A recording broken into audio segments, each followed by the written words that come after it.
What is going on, everybody? Welcome to the Locks DFS MLB breakdown video. I'm your host, Christian Hardy, at ByHardy on Twitter. I am from LocksDFS.com, here to break down this July 1st. Yes, we're here in the month of July, the month of baseball. Got a little 5-game slate for you guys today to break down. I got a request on Friday to do, I think it was actually on Addy's video, to do a little bit of more FanDuel. This is a perfect slate to do that just because it's only 5 games. So we're going to try to get a little bit more FanDuel analysis in here as well. Before we do all that, I wanted to remind you guys to comment and subscribe for a chance to win a free season pass, an MLB season pass. You can even choose an NFL season pass if you want. It's only a month away. The month of baseball is July, but August 8th, we'll be seeing probably seeing some preseason videos maybe from us. There'll definitely be preseason content on LocksDFS.com. Very, very excited for that. Love preseason football. Very, very profitable DFS sport. That said, wanted to announce the winner of last week's giveaway. As you guys know, just comment and subscribe. You have a chance to get into that giveaway every single week. And the winner of the pass this week was Temby to God O. There was a 0 or an O at the end of his name, her name, not sure. Send me a DM at ByHardy or at LocksDFS on Twitter, and we will get you set up with that free season pass. And thank you guys so much for liking and subscribing. Commenting is what really gets you the chances to win the free pass. The more we see your name, the better. Really appreciate all you guys doing that. Really helps us out. Me and Addy really appreciate it. It helps the growth of the channel and all that kind of good stuff. And don't forget, if you don't have a pass yet, go over to locksdfs.com, get into our private chat, check out our lock sheets, every single slate, early slates, main slates, going through every single player that we think is in play on that slate on FanDuel and DraftKings, as well as our top stacks and our first looks, which is just basically me going through the top stats I'll be looking at to build my own teams on the slate.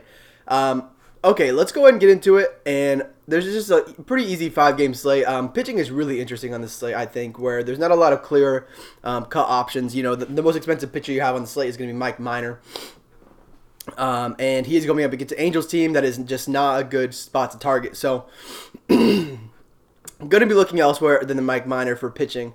My top option in terms of raw points is going to be Logan Allen against the San Francisco Giants. So let's go ahead and pull up Logan Allen real quick, and let's go ahead and first look at he's only made 2 major league starts. Let's first look at his minor league numbers from this year.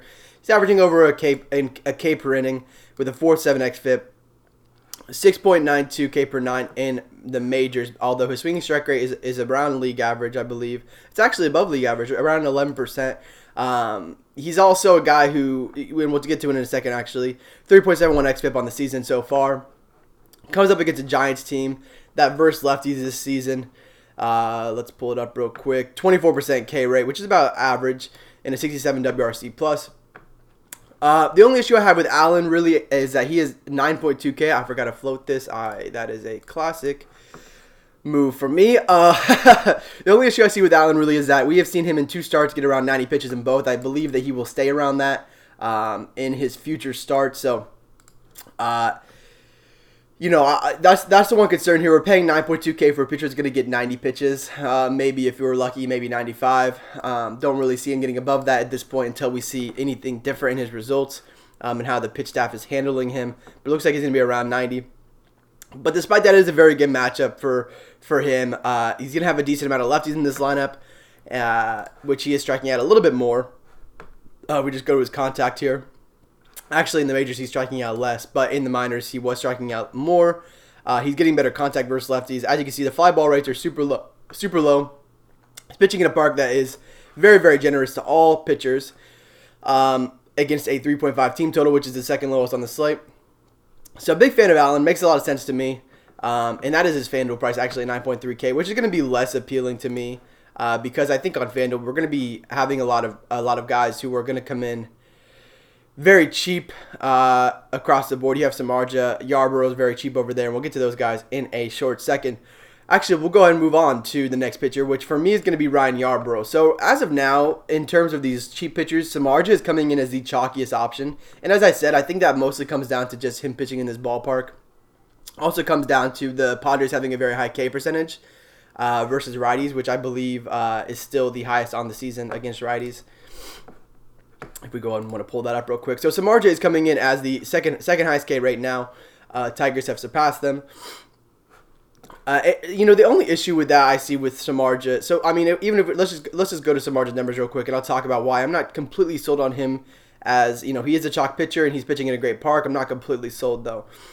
So his numbers versus righties are actually okay. 4.49 xFIP. He's getting a 7.4K per 9, just kind of average. The contact is definitely not something I like to see. 43% hard contact, 40% fly ball. The WOBA is pretty solid though, at under 300 WOBA on the season. That with the xFIP, even with the hard contact and the fly balls, that is a pretty solid xFIP to be getting from xFIP and WOBA to be getting from righties. Obviously, this lineup is going to be very righty heavy. They can throw at Eric Hosmer. They can throw Meha at you. However, he looks like he may sit out this game. I'm going to switch to DraftKings pricing real quick. So, really with Samardzija, I'm usually more worried about the lefties. And even going back to last year, he's not. Even the contact isn't great, but he's certainly not giving up a lot to righties. He limits a lot of damage to righties. There are a ton of righties in this lineup that can hit the ball very, very hard, though, even all the way down to Emmanuel Margot at the bottom here. For an A-hole hitter, he hits the ball pretty hard. Obviously, they've added Tatis, who is phenomenal right now. I mean, looks like one of the best players in the major leagues at this point, although very, very small sample, but dude is absolutely a beast. So, that's kind of what you're getting into with Samardzija. I do think the park is going to play very well for him. And because, like I said, he's coming in as one of the chalkiest options, but you're not really going to have a ton of K upside. However, the Ks are kind of just embedded in the lineup, in this Padres lineup here. Lots of guys that, because they swing for power so much, will also end up striking out a decent amount. So Samardzija makes sense, and we also know that he's going to be stretched out. We're going to be talking about Ryan Yarbrough in a second here. And that's the biggest risk with him. I mean, we've seen Samardzija pitch 110 pitches, 114, 95, 96 his last two starts. So he definitely makes a lot of sense getting a 7.2K pitcher against a team that strikes out 26% of the time against righties. It's definitely a good price. But the other guy I want to talk about is the guy coming in behind Ryan Stanek, and that is going to be Ryan Yarbrough. Ryan Yarbrough, lefty, and I will talk about my one concern with Yarbrough. He's very cheap, 6.5K. I really like that. That is great. The issue I'm seeing with Yarbrough is that we don't really know how many pitches the guy is going to get. Okay, so let's go. So we're on baseball reference here. Basically the best resource I've found to basically see where a pitcher is going to be in and out of the game, especially with these kind of long reliever type guys who are coming in behind openers. So he came in. So he missed his last start was a long relief start. Because he had to come in this 18 game against Minnesota. So we can kind of ignore this. He pitched 42 pitches. Doesn't really matter. He came in against Oakland, pitched 6 innings, 91 pitches. But here against the Yankees, he goes from second to the fifth inning, 42 pitches. And that is despite a near perfect game. I mean, 2 strikeouts in 3 innings, 1 hit allowed against the Yankees. It's very shocking to see them pull him at 42 pitches in that start. We're going to call these starts. And then we see these 3 starts, of course. He got those 3 starts when there were some injuries for the Rays. He needed a starter. He came in. So we're kind of ignoring those where he gets 90 plus in every start. Here, he comes in the third inning, I assume, behind probably Ryan Stanek again, and gets 53 pitches. Game started. I'm going to ignore that one. Comes in the third inning, 55 pitches. Comes in the third inning, 16 pitches. Fifth inning, 49 pitches. So second inning, 57 pitches. So in terms of him getting in relief, he has only gone a decent allotment of pitches, which I'll put at 90 once, and that was against Oakland on June 23rd. Actually, his last long relief start is what it was, so that's optimistic. So that's really the issue I'm having with Stanek. If I know that he's getting 70 pitches, he's actually going to be my favorite pitcher on the slate. So if you want to take that risk, you can. I don't think he's going to be very owned. Possibly he is because Baltimore is just so bad versus lefties. I mean, they're so bad in general, but versus lefties, they do have a very, very low WRC plus. I mean, let's pull it up real quick. We were just on this lefties page, but we'll go back to it real quick. Orioles striking at 25.7%, 87 WRC plus, 153 isolated power, and they are playing in a very, very pitcher-friendly Tropicana field. So that's the issue with Yarbrough. I do think he's a very, very safe option. As you can see, WOBA versus righties down 258 to lefties, 329. xFIPs both in the mid-4s, not giving up a lot of home runs, not giving up a ton of hard contact, definitely very manageable hard contact. Yeah, I mean, he's been a good pitcher, and he gets his Ks.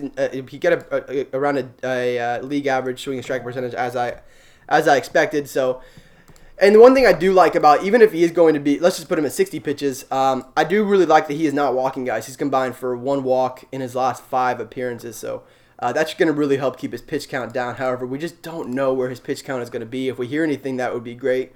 But it's just really hard to know where his pitch count is going to be in this start. So those are the three pitchers I'm considering. I do think Adbert Alzolay is another guy that I'll be considering. But the Pirates just, Alzolay really relies on these strikeouts, and I don't know how much this Pirates lineup at full health is really striking out against righties with all these lefties in here. It's just not a great spot for him. So I think I'm going to keep my ownership mostly to the three guys I mentioned, Allen, Samardzija, and Yarbrough. It looks like we just got some news on the Orioles starting pitcher, Tom Eshelman.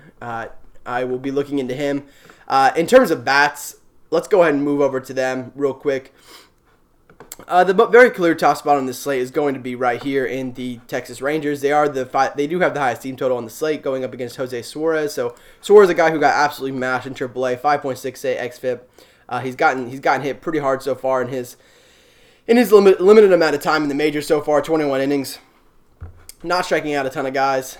We go to, that was the wrong thing. I did not want to go to a swinging strike. I wanted to go to giving up a 370 WOBA to righties, 369 to lefties, xFIP over 5 to both hands, and especially high 6.82 to lefties. Giving up a significant 45.8% hard contact, 62% fly ball rate to lefties with a 50% fly ball rate to righties and a 32% hard contact rate. So this is obviously a very, very targetable pitcher.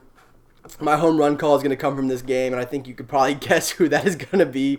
But the one thing I really wanted to talk about in this, I'm fine with targeting both sides in terms of righties and lefties in this game. We'll have to see if these guys, Odor or Cabrera, come in. Cabrera has been very, very bad, but he has had a decent amount of power at home. We're going to see the temp be up at around 85 degrees in Texas per usual. So, but I really want to talk about some of these FanDuel prices. Delino DeShields, if he bats leadoff, obviously 2.5K is going to be a phenomenal price, especially in the matchup. Danny Santana at third base, 3.3K. That is an awesome price.